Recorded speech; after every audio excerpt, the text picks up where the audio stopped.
I have plans to sew a lot of beautiful things this spring and to make some big changes that will help me be more engaged in life, live intentionally, and sew a lot more.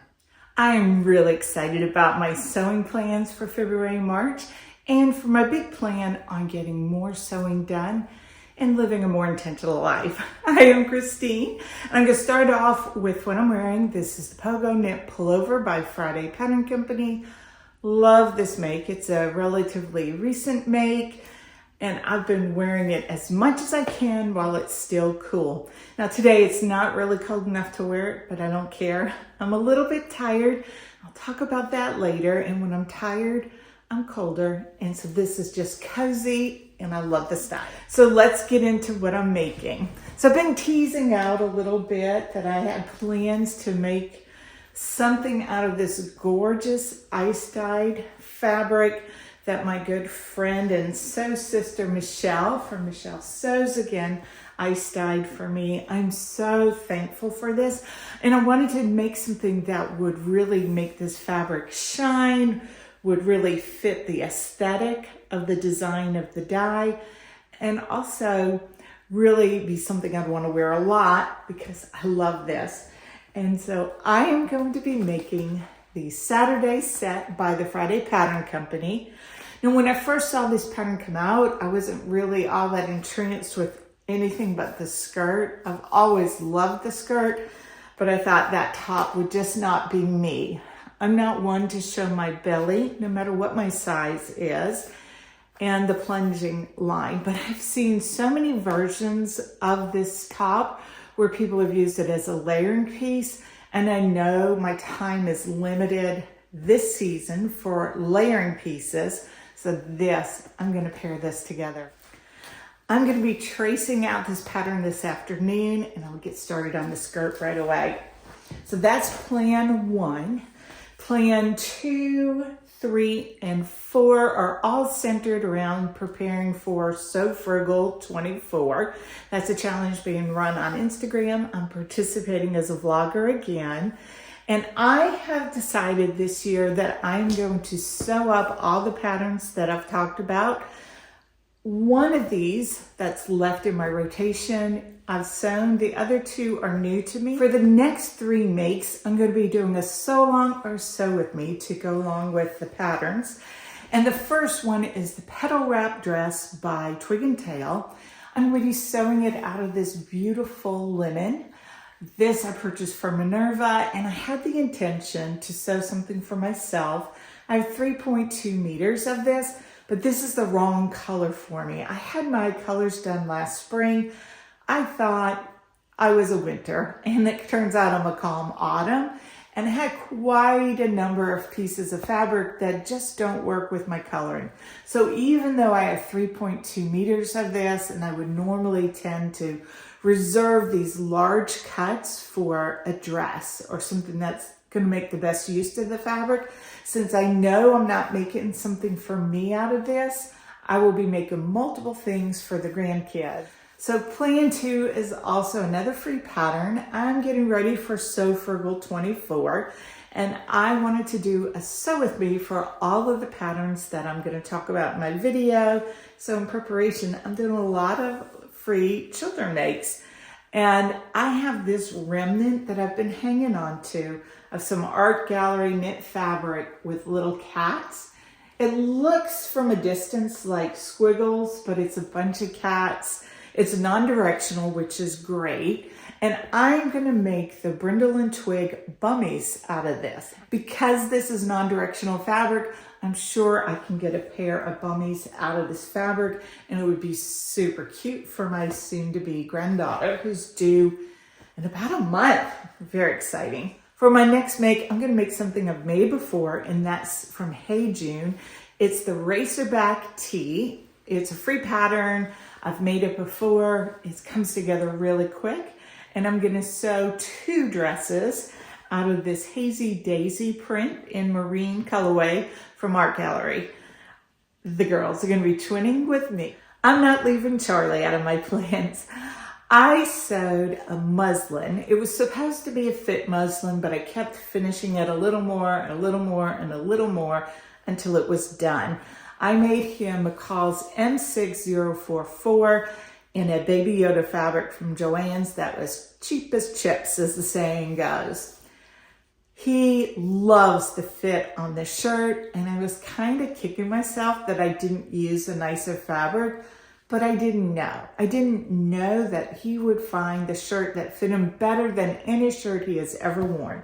So for his birthday, I'm going to be making the final version for him out of this micro check or very small gingham, and I think he's going to love it. He loves that Baby Yoda shirt, but he's not going to wear it as much because it's kind of novelty. The next make may jump ahead of line of some of the other things I've talked about, and that is I am making myself the Myosotis dress for my Easter dress.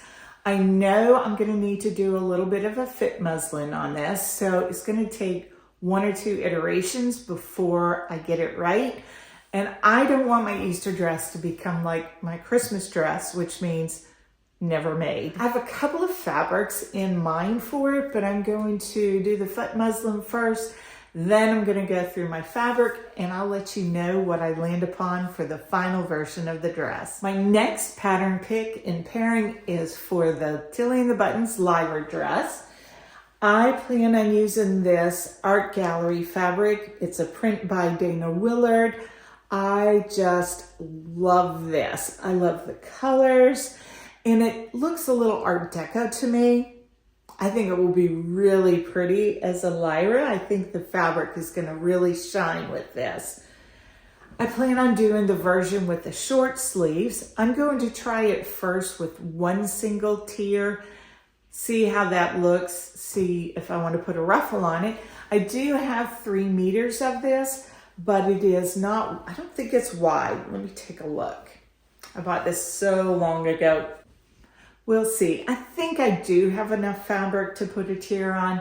I'm going to see how it looks simple with 1 tier, and then if I want to add another one, I can. So the next 2 makes are if I have time and if I need a palette cleanser, and it's something else for Charlie. He was talking about the t-shirt I made him and how much he enjoys the fit of it. He wasn't saying it as in asking me to make him some more, but he was just appreciating what I had made him. And I shouldn't be surprised that the fit is so good because Adam from Adam Sews had recommended it as a good fit for Charlie. Charlie's very slim, he has a long torso, and the Sinclair pattern fits him so well. So I got my fabric out and I had him take a look, and he picked out 2 that he would like. So we've got this purple cotton lycra. This is a Robert Kaufman. It has great recovery, a lot of bounce to it. And I have also purchased some of the cotton lycra in an olive colorway. And these were the 2 colors that he specifically identified as he would like. Oddly enough, the 2 of us are both calm autumns. I had Charlie's colors done, and it's very convenient because I can buy fabric that works for both of us. Now I realize I have just listed 9 things that I'd like to make in February and March, and I've not been particularly productive lately. I'm looking at being more intentional throughout my day, both in my day-to-day activities as well as my sewing, so that I'm spending my time more wisely. I have a confession to make, and I know this is a safe space. I've been a real slacker. I did not transition well to retirement. I had so many big plans when I was retiring from my university position. I would joke with my friends that my house was going to be immaculate all at the same time. I was going to be super fit, and I was going to sleep 8 hours every night. None of that has happened. I do generally keep a tidy house. It may not be all immaculate at the same time, but I'm much less fit than when I was working, and I sleep terrible. I need to make some changes, both for pure happiness in life, and also there's a lot that I want to do. I want to sew, I want to live, and I'm getting in my own way because I'm just frittering my time away. It would be easy to just look at the things that I can clearly see I need to do and just say, all right, I'm going to do all of these things. I'm going to address them. I'm going to get it done. I'm pretty goals oriented and I'm pretty strategic in my thinking. But I also know that if I try to tackle everything at once, nothing's going to happen and it's not going to be sustainable. I know that I need to make a few changes, get those under my belt, and then make some more changes. And I also know that for me, when I have support and encouragement, it also helps me to continue. So the first change that I'm going to make is I'm going on a diet. And I'm not talking about a nutritional diet. I really could use one of those, but I'm talking about a social media diet. This is where I am just wasting a ton of time. I've been watching all kinds of things that, yeah, they might be interesting, but it's not where, if I were to think about it ahead of time, I would allocate the amount of time I've been spending watching those silly chicken videos and that kind of thing. So I'm going to be very intentional. I'm going to be putting my phone up and I'm going to try to catch myself. This has been a terrible habit. I have turned into the person who I would silently mock because I am polite. I have become someone who's just so glued to my phone. I need to put the phone up and to be more intentional in how I am using it and how I'm consuming my social media. So that is step one. I think until I get control over that, I don't have as much time to do the other habits I'm going to build. So I'm working on two things. So the social media diet, and the other one is establishing a better morning routine. As a morning person, I want to use my time more wisely. I could be much more productive in the morning because that's when I've got a lot of energy. I found when I was working full time that I got more done between 6 and 7:30 because I was alone, I was focused in the office, and it worked well for me. I need to transfer that to what I'm doing in retirement. I have been frittering away countless hours while I waited for the sun to come up so that I could walk the dog. So the change I made this week was I am doing some household chores, some things that I might spread out across the week, or maybe I would avoid it till it needed to be done. I'm thinking about dusting, not my strongest suit. So I found that I was getting a lot done in the morning. I felt more comfortable going throughout the day, and I love living in a real tidy place. So that's the first change that I made. I had intended this last week to add going to the gym, and I didn't do it. So I'm hoping that coming out here and telling all of you that I am adding the gym to my morning routine will make it happen as I'm accountable to you. So my plan is to, in the morning, do my morning chores like the menu planning, etc., walk the dog, and then immediately leave from the house, go to the gym, do my workout, come home, and begin the rest of my day.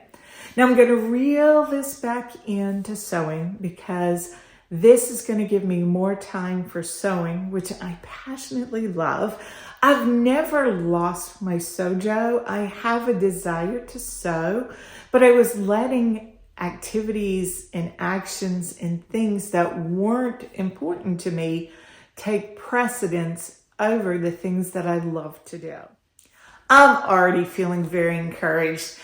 I would love tips, advice, guidance, anything that you think would help me, as long as it's nice and kind. Hit me up below. I will be keeping you updated on how these changes are impacting both my well-being and my sewing life. I'll see you soon.